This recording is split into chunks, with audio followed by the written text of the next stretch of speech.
Revision کے لیے آج میں نے عقیدہ آخرت اور انسانی کردار جو آپ کے صفحہ نمبر 10 پر ہے وہ آج کروانے جا رہی ہوں۔ سبق عقیدہ آخرت اور انسانی کردار۔ عقیدہ آخرت جس بات پر انسان کا پختہ یقین ہوتا ہے اسے عقیدہ کہتے ہیں، یعنی انسان کا پختہ یقین، مکمل یقین جو ہوتا ہے وہ عقیدہ کہلاتا ہے۔ عقیدے کے معنی ہیں گرہ لگائی ہوئی چیز، یعنی جس کو بند کر دیا جائے، پیک کر دیا جائے، یعنی ایسی چیز جو انسان کے دل میں بیٹھ جائے اور انسان اس کے بارے میں کسی قسم کا شک نہ کرے۔ عقیدہ آخرت کا مطلب ہے کہ اس بات پر یقین رکھا جائے کہ ہمیں مرنے کے بعد دوبارہ زندہ کیا جائے گا، یعنی ہماری جو زندگی ہے وہ دائمی زندگی نہیں ہے بلکہ عارضی زندگی ہے۔ عارضی زندگی کا مطلب یعنی ہمیشہ کے لیے قائم رہنے والی نہیں ہے، اس کو ایک خاص مدت تک جو اللہ تعالیٰ نے اس کو دی ہوئی ہے اس پر وہ گزارے گا اور پھر اس کے بعد اس کی موت واقع ہو جائے گی۔ پھر اللہ تعالیٰ کی عدالت قائم ہوگی جس میں ہماری دنیاوی زندگی کا حساب و کتاب ہوگا اور عدل و انصاف کے مطابق فیصلہ ہوگا، یعنی جو کچھ بھی ہم نے اپنی دنیا میں کرا ہوگا اس کا حساب کتاب ہمارا ہوگا۔ ہم نے اچھے عمل کرے ہوں گے تو اچھا اس کا اجر ملے گا، اگر ہمارا عمل برے ہوں گے تو اس کی ہمیں سزا اٹھانی پڑے گی۔ یہ اسلام کا تیسرا بنیادی عقیدہ ہے۔ سب سے پہلا تو آپ کو پتہ ہے نا بیٹا، پہلا کیا ہے آپ کا؟ پہلا عقیدہ توحید ہے، دوسرا عقیدہ رسالت ہے، تیسرا عقیدہ آخرت۔ تو یہ تیسرا آپ کا عقیدہ ہے۔ اس کو ماننے سے انسان کی عملی زندگی پر نہایت گہرے اثرات مرتب ہوتے ہیں، یعنی جب ہم اس بات کو تسلیم کر لیتے ہیں کہ عقیدہ آخرت ہونی ہے، آخرت لازمی آنی ہے، تو اس سے انسان کی جو شخصیت ہوتی ہے اس کے اوپر اس کے اثرات بہت گہرے ہو جاتے ہیں۔ گہرے ہونے سے مراد یہ ہے کہ وہ اپنی جو عملیات ہوتے ہیں اس میں اس کی ایک ایسی اس وقت آتی ہے اس کی زندگی کے اندر، بالکل یہ کہنا چاہیے رد و بدل کہنا چاہیے، یا اس کے عملیات کے اندر ایک ٹھہراؤ آ جاتا ہے۔ ٹھہراؤ سے مراد کیا ہے کہ اس نے کیا کرنا ہے، اچھے کام اس کو کس طرح کرنے ہیں اور برے کاموں سے اس کو کس طرح سے بچنا ہے۔ تو یہ سارے اس کی عملی زندگی کے اوپر، عملی زندگی مراد یعنی جو اس کے عمل ہیں، جو وہ کام کر رہا ہے، اچھے کام کر رہا ہے یا برے کام کر رہا ہے، تو اس کی جو اثرات ہوتے ہیں وہ اس کی انسان کی زندگی پر بہت گہرے ہو جاتے ہیں۔ انسان کی زندگی میں سب سے زیادہ اہم چیز انسان کی اخلاق و کردار ہیں۔ انسان کی زندگی میں سب سے زیادہ جو اہم چیز ہے اس کی اخلاق و کردار سے مراد ہے اس کی بولنے کا طریقہ کار، اس کا بات کرنے کا انداز، اس کا لوگوں کے ساتھ رویہ۔ اس لیے اسلام نے انسان کے اخلاق و کردار کو سنوارنے پر بہت زیادہ توجہ دی ہے۔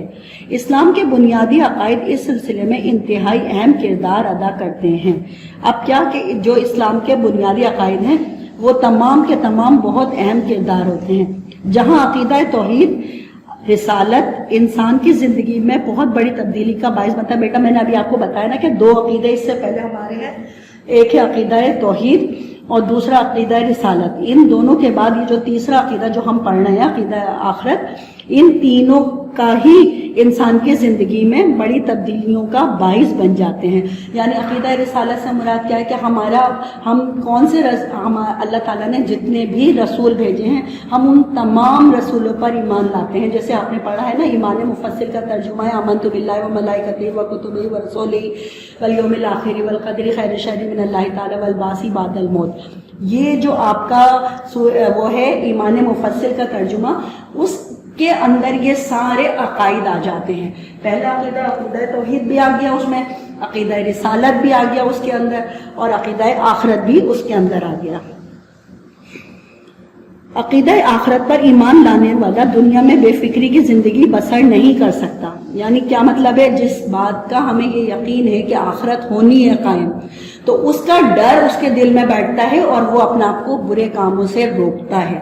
اس کو برے کاموں سے روکنے والا عمل ہی اس کو سیدھی راہ پر لے کر چلتا ہے۔ اس ایمان و یقین کے نتیجے میں انسان کے اندر جو تبدیلیاں آتی ہیں ان میں سے چند ایک درج ذیل ہیں۔ اب یہ جب انسان اس بات کا یقین کر لیتا ہے عقیدہ آخرت، تو اس سے اس کی زندگی بہت بہتر سے بہترین کی طرف چلی جاتی ہے. تو ہم یہاں پر چند ایک پڑھیں گے. تو پہلا ہمارا ہے با مقصد زندگی. انسانی فطرت ان چیزوں کو بے معنی سمجھتی ہے جن کا کوئی نتیجہ نہیں نکلتا. انسان ہر چھوٹا بڑا کام کرتے ہوئے اپنے سامنے کوئی نہ کوئی مقصد ضرور رکھتا ہے. یعنی انسان جب بھی کوئی کام کر رہا ہوتا ہے تو اس کا ایک ایم ہوتا ہے, اس کا ایک مقصد ہوتا ہے کہ میرا یہ کام اس لیے ہے. وہ انسان کس قدر دھوکے میں مبتلا ہے جو زندگی کے ہر کام کو بامقصد بنانے کا خواہش مند ہے مگر پوری زندگی کا کوئی بھی مقصد طے کرنے کے لیے تیار نہیں. یعنی دنیا کے کام کو تو وہ بامقصد بنانا چاہ رہا ہے لیکن اپنی اس کی زندگی کا مقصد کیا ہے اس کو وہ طے نہیں کر پا رہا. اس لیے جب کوئی شخص اس بات پر یقین رکھتا ہے کہ اس کی اصل کامیابی اور ناکامی کا انحصار اسی زندگی پر ہے تو اس کے رویے میں یکسر تبدیلی آ جاتی ہے. یعنی ایک دم تبدیلی آ جاتی ہے. وہ فضول اور بے مقصد کام نہیں کرتا اور اپنے ایک ایک لمحے کو قیمتی بنانے کی کوشش کرنے میں ہمتاً مصروف ہو جاتا ہے. یعنی اپنا جو اس کا زندگی کا ایک ایک لمحہ ہے اس کو کوشش یہی کرتا ہے کہ وہ اچھے کاموں میں گزر ہو, ذکر الہی میں بسر ہو. اللہ تعالیٰ نے جو اس کے اوپر رکھی ہیں ذمہ داریاں ان ذمہ داریوں کو پورا کرنے میں صرف ہو کیونکہ اس کے سامنے زندگی کا ایک اعلیٰ نصب العین ہوتا ہے. وہ اس نصب العین کے حصول کے لیے اپنی تمام تر توانائیاں صرف کرنے کے لیے تیار ہو جاتا ہے. یہاں تک سمجھ میں آ گیا نا آپ کو؟ اب ہم اپنا اگلا پیرا پڑھیں گے. نیکی کی رغبت. آخرت پر یقین کا صلہ انسان کو نیک اعمال کی صورت میں ملتا ہے. یعنی کیا کہ جب آخرت پر اسے یقین ہو گیا تو وہ اس کے اعمال جو ہوتے ہیں وہ بھی نیکی کی طرف چلے جاتے ہیں کیونکہ ایسا شخص ہر وقت نیکیوں میں اضافے کے لیے کوشش کرتا ہے. اب کیا ہے کہ فار ایگزامپل اگر کسی نے اس سے ہیلپ مانگی تو وہ یہ سوچے گا کہ حالانکہ اس سے اس کا کوئی تعلق نہیں ہے لیکن وہ یہ سوچے گا کہ میں اپنا یہ کام اللہ کی خوشنودی کے لیے کروں. اگر میں کسی کی مدد کر رہا ہوں تو یہ میں اللہ کی خوشنودی کے لیے کر رہا ہوں اگرچہ میرا اس سے کوئی تعلق نہیں ہے. تو یعنی وہ انسان ہر وقت یہ چاہے گا کہ اس کی نیکیوں میں اضافہ ہوتا رہے, چاہے وہ نیکی چھوٹی ہو چاہے وہ نیکی بڑی. اس کے دل میں نیکی سے رغبت اور بدی سے نفرت ہوتی ہے. گویا آخرت کا عقیدہ نیکی کی بنیاد ہے. یعنی بدی سے تو وہ اسی طرح سے بچتا ہے نا, اس کو اس بات کا ڈر ہوتا ہے کہ مجھ سے اس بات کے بارے میں پوچھا جائے گا تو وہ ڈر جو ہوتا ہے اس کو بدی سے بچا لیتا ہے اور بدی سے اسے نفرت کراتا ہے. اگر آخرت کا تصور ناقص ہو تو انسانوں میں نیکی کی رغبت پیدا کرنا انتہائی مشکل ہے. یعنی اگر اس کو اس بات کا ڈر ہی نہیں ہے کہ آخرت ہونی ہے تو اسے کسی بات کا ڈر ہی نہیں ہوگا, اور جب ڈر نہیں ہوگا تو وہ اپنے کاموں میں نیکی اور بھلائی کے لیے بھی بس وہ صرف اپنے دل کی سنتا رہے گا. اس کے دل میں اگر اچھے کام کی آتی ہے تو وہ اچھے کام کر لے گا, برے کام کی آ رہی ہے تو برے کام کرتا رہے گا. یعنی اس کے اندر ڈر نہیں ہے تو خوف خدا بھی نہیں ہوگا اس کو, اور آخرت کا یقین ہی اس کو اس ڈر سے بچائے گا کہ میں برے کام نہ کروں. آخرت کے احساس کی وجہ سے انسان کے اندر دوسروں کی غلطیوں کو نظر انداز کرنے کا جذبہ پیدا ہوتا ہے. یعنی آخرت کی وجہ سے اگر کوئی اس کے ساتھ برائی کرتا ہے تو وہ اس کی برائی کو بھی نظر انداز کرنے کی وجہ یہ ہوتی ہے, وہ یہ سوچتا ہے اس کا اجر مجھے اللہ تعالیٰ دے گا, تو اس کے اندر صبر بھی پیدا ہو جاتا ہے. اور وہ قدرت رکھنے کے باوجود صرف آخرت میں ملنے والے اجر کی وجہ سے دوسروں سے درگزر کرتا ہے, یعنی اس کی غلطی کو نظر انداز کر دیتا ہے.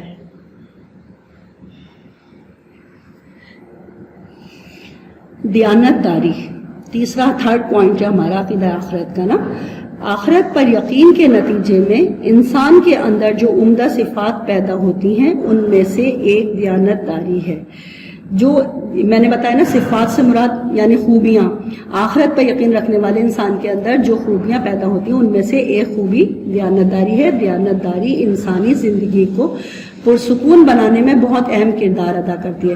دیانت داری جو ہوتی ہے یعنی ایمانداری. دیانت داری کا مطلب ہے کسی کی کوئی امانت اگر ہمارے پاس ہے اور ہم اس کا خیال رکھ رہے ہیں, اس کی امانت کی حفاظت کر رہے ہیں, تو یہ سمجھ لیجیے دیانت داری ہے. تو دیانت داری انسانی زندگی کو پرسکون بنانے میں اہم کردار ادا کرتی ہے. دکان والا اگر دیانت دار ہوگا تو کھانے پینے کی چیزیں ملاوٹ سے پاک ہو جائیں گی. سرکاری ملازم اگر دیانت دار ہو تو لوگوں کے لیے اپنے حقوق حاصل حاصل کرنا مشکل نہیں رہتا. یعنی وہاں پر آپ یہ سمجھ لیجئے کہ اگر ایک سرکاری افسر دیانتدار ہوگا تو جیسے لوگ سفارش کے ذریعے رشوتوں کے ذریعے اپنے کام نکالتے ہیں تو وہ وہاں پر اپنے ان دونوں عیبوں سے ان دونوں برائیوں سے بچ جائیں گے. جج دیانتدار ہو تو ہر کسی کو انصاف مل سکتا ہے. یعنی جج سے مراد کیا ہے؟ عدالت کے اندر جج جو فیصلہ کرے اگر وہ ایماندار ہوگا تو وہ یقینی طور پہ امیر اور غریب کا فرق کو وہ نہیں رکھے گا بلکہ انصاف کرے گا، چاہے وہ غریب ہو چاہے وہ امیر ہو. مگر یہ سب کچھ عقیدہ آخرت پر سچے یقین کے بغیر حاصل نہیں ہو سکتا. اگلا پوائنٹ ہے ہمارا وقت کی قدر. آخرت پر ایمان رکھنے والا شخص جانتا ہے کہ اس کے پاس ایک خاص وقت تک مہلت عمل ہے. یعنی دیکھیں وہی والی بات آ جاتی ہے نا کہ زندگی جو ہے ہماری عارضی ہے، ہماری دائمی زندگی نہیں ہے. جو زندگی ہم گزار رہے ہیں وہ ہماری عارضی زندگی ہے. اور بیٹا عارضی زندگی کا مطلب ہے کہ یہاں پر وقت ہمارا ہمیں نہیں پتا کہ کب ہمارا بلاوا آ جائے اور کب ہمیں موت آ جائے. تو اس لیے ہماری جو پاس جو مہلت ہے زندگی کی وہ ایک خاص مدت کی ہے، اس کے بعد ہم نے مر جانا ہے اور اس زندگی کے بعد کوئی دوسری زندگی نہیں ملے گی. یعنی ہمیں اس دنیا کے اندر دوبارہ زندگی نہیں ملے گی. اسے جو کچھ کرنا ہے اسی زندگی میں کرنا ہے. اس لیے وہ وقت کی قدر کرتا ہے اور زندگی سے زیادہ فائدہ اٹھانے کی کوشش کرتا ہے. عقیدہ آخرت آپ کو بہت اچھی طرح سے مجھے امید ہے کہ آپ کو سمجھ میں آیا ہوگا. پچھلی دفعہ جب میں نے آپ کو یہ چیپٹر پڑھایا تھا تو میں نے آپ کو صرف دو اس کے پیراگراف کی بلند خوانی کرائی تھی، لیکن آج میرے پاس اتفاقاً یہ ایک موقع تھا تو میں نے آج پورا چیپٹر آپ کو دوبارہ سے بلند خوانی بھی کی ہے اس کی، اور آپ کو اس کو ایکسپلین بھی کر دیا ہے چیپٹر کو، تاکہ آپ اس کو ریویژن میں اچھی طرح سے پڑھ بھی لیں اور اس کو سمجھ بھی لیں. اب ہم آتے ہیں اس کی مشق کی طرف. اب ہم اپنی اس مشق کے لیے آتے ہیں تو پہلے تفہیم میں ہمارے پاس ہے جملے مکمل کریں. جس بات پر انسان کا پختہ یقین ہوتا ہے اسے عقیدہ کہتے ہیں. آپ نے جملے کے اندر کیا لکھنا ہے؟ اسے عقیدہ کہتے ہیں. جس بات پر انسان کا پختہ یقین ہوتا ہے اسے عقیدہ کہتے ہیں. عقیدے نمبر 2 ہے عقیدے کے معنی ہیں گرہ لگائی ہوئی چیز. عقیدے کے معنی ہیں گرہ لگائی ہوئی چیز. پھر ہماری تیسری بلینک ہے انسان کی زندگی میں سب سے اہم چیز انسان کے اخلاق و کردار ہیں. نمبر 4 انسان پر چھوٹا بڑا کام کرتے ہوئے اپنے سامنے کوئی نہ کوئی مقصد ضرور رکھتا ہے. انسان ہر چھوٹا بڑا کام کرتے ہوئے اپنے سامنے کوئی نہ کوئی مقصد ضرور رکھتا ہے. آخرت پر یقین کا صلہ انسان کو نیک اعمال کی صورت میں ملتا ہے، کیونکہ ایسا شخص ہر وقت نیکی میں اضافے کے لیے کوشش کرتا ہے. یہ آپ کے ہو گئے تفہیم میں جملے مکمل کریں. اب اسی چیپٹر کا ہم نے سوال آپ کو کروایا تھا عقیدہ آخرت سے کیا مراد ہے. تو اس کا میں نے آپ کو پہلا سوال تھا عقیدہ آخرت سے کیا مراد ہے. عقیدہ آخرت ہیڈنگ ڈلوائی تھی میں نے پہلے آپ کو. عقیدہ آخرت پہلے ہیڈنگ ڈالیں گے آپ، اس کے بعد لکھیں گے جس بات پر انسان کا پختہ یقین ہوتا ہے اسے عقیدہ کہتے ہیں. عقیدے کے معنی ہے گرہ لگائی ہوئی چیز، یعنی ایسی چیز جو انسان کے دل میں بیٹھ جائے اور انسان اس کے بارے میں کسی قسم کا شک نہ کرے.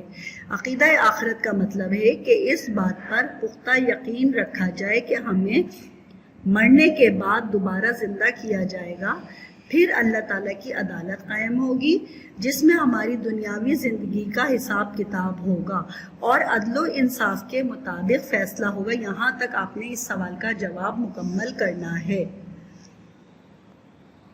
جو بن جائے گی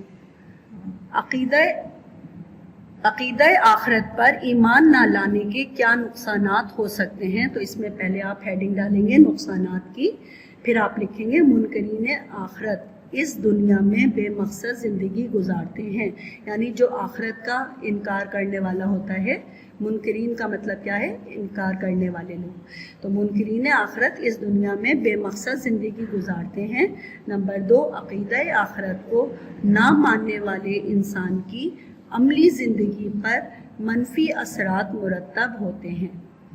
نمبر 3، عقیدہ آخرت پر ایمان نہ لانے والا انسان نیکی سے دور رہتا ہے. یعنی جو عقیدہ آخرت پر ایمان نہیں لائے گا وہ نیکی کی اس کو رغبت نہیں ہوگی، نیکی کرنے کی خواہش بھی نہیں ہوگی، کیونکہ اس کے دل میں ڈر ہی نہیں ہے کسی بات کا.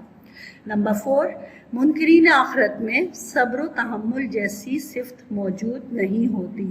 یعنی صبر و تحمل صرف اسی کے پاس ہوگا جو عقیدہ آخرت پر یقین رکھے گا. عقیدہ آخرت پر یقین رکھنے والا اگر اس کے ساتھ بے انصافی ہوگی، اگر اس کے ساتھ کوئی ظلم ہوگا تو وہ صبر کرے گا یہ سوچ کر کہ آخرت میں اس کا بدلہ اسے اللہ تعالیٰ دے گا. تو یہاں پر یہ بھی پوائنٹ آپ کو سمجھ آ گیا ہوگا. نمبر 5، منکرین آخرت کا سب سے بڑا نقصان یہ ہوگا کہ انہیں اپنے اس کفر کی وجہ سے آخرت میں عذاب ملے گا. منکرین یعنی انکار کرنے والا آخرت کا جو ہوگا اس کا سب سے بڑا نقصان یہی ہوگا کہ اسے کفر کی وجہ سے آخرت میں عذاب ملے گا. یہ اس کا سب سے بڑا نقصان ہے، کیونکہ آخرت کی زندگی تو ہمیشہ کی رہنے والی زندگی ہے، دائمی زندگی ہے. اس کے بعد تو ہمیں موت نہیں آئے گی نا. ہمیں تو جو بھی عذاب اگر ہمیں مل رہا ہے تو وہ ایک عذاب مسلسل ہوگا، اور اگر ہمارے لیے اجر ہے تو اس کے لیے ہمیں جنت ملے گی.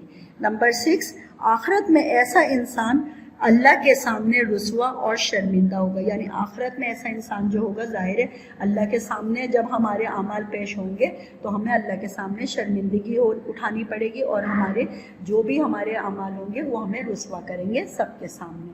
تو یہ ہو گئے ہمارے نقصانات. آپ اسے اپنی کاپی پر نوٹ ڈاؤن کریں گے اور بہت صفائی کے ساتھ کمپلیٹ کرنے کے بعد، بیٹا یہ تھا تو آپ کا چیپٹر پہلے کا، میں آپ کو پہلے بھی کرا چکی ہوں. آج میں نے اس کو ریویژن میں کرانے کا مقصد یہ ہے کہ میرے پاس ٹائم تھا تو میں نے یہ سوچا کہ آج اسی چیپٹر کو میں دوبارہ سے ریویژن میں کمپلیٹ کراتی ہوں. اب آپ اپنا کام کمپلیٹ کر کے مجھے اپنی پکچر سینڈ کریں گے تاکہ آپ کی اٹینڈنس بھی مارک ہو جائے، اور ساتھ ساتھ اس کو ریویژن میں آپ اس کو یاد بھی کرنا شروع کیجئے، کیونکہ نیکسٹ انشاءاللہ تعالیٰ آپ کے اس میں سیکنڈ جو منتھ آف اکتوبر ہے اس میں آپ کے مڈ ٹرم انشاءاللہ تعالیٰ ہوں گے. اپنا بہت سارا خیال رکھیے گا. Take care. اللہ حافظ.